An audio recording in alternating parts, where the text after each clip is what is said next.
I like arguing with people, and I don't think enough people like it or really do it. And when I say arguing, I don't mean it in the way it's generally thought of, like yelling or fighting. I mean debating and exchanging different views. More and more, I see people not willing to talk to those who think differently than them. I love talking to people who disagree with me, and I like exchanging thoughts on every topic, even controversial ones. I think it's really important to talk to people who don't think like you. If you only talk to people who agree with you, it really doesn't do much. When you go back and forth with someone who thinks differently, it's an opportunity to learn something or to teach something. However, as much as I like taking in new perspectives and learning new things, there are views I have thought long and hard enough about that I find myself wanting to convince others of. And how I find myself getting the upper hand from the start in these exchanges is by calling out logical inconsistencies in the other's argument and making sure my argument isn't flawed with inconsistencies. In this video, we'll be summarizing some common logical fallacies used. This is a 7-minute summary with the 7-minute scholar.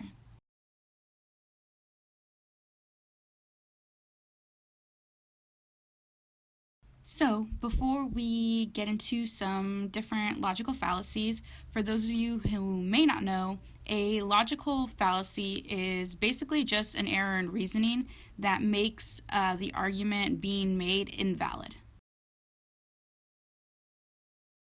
Alright, so now let's go ahead and get started. The ad hominem fallacy. Ad hominem is Latin for the man or to the person. So you have Bob over here trying to present an argument to a crowd about their city's tax system. Jane steps in and tells the crowd that Bob's taxation plan is a bust because he's divorced and wears light-up sneakers. Jane has attacked Bob personally instead of presenting an argument against his tax plan specifically. The ad hominem fallacy is when the person is attacked, not the argument.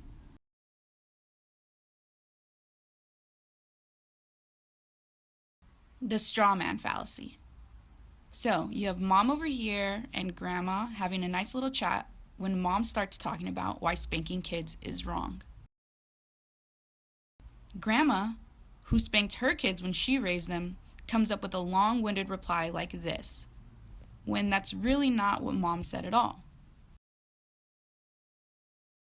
Strawman fallacy is when a person's argument is masked as something it's not.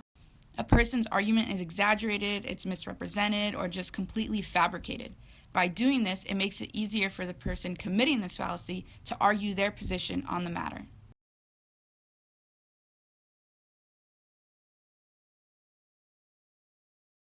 The anecdotal fallacy.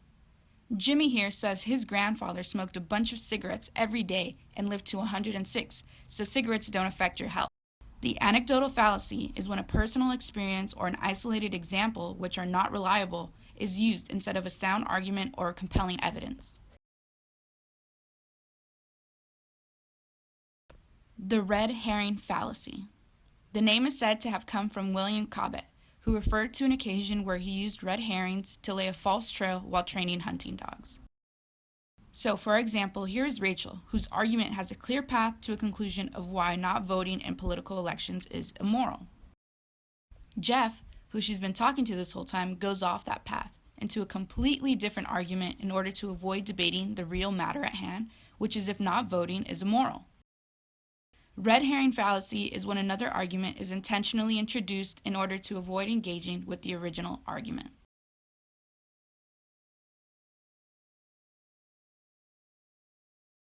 The false dilemma fallacy. This is basically an either-or argument. Certain options are presented as the only possible options when that's not the case, and other options are available. That would be like someone saying, America, love it or leave it. There are two choices presented as the only options. This fallacy is intentionally used in an attempt to force a choice or an outcome.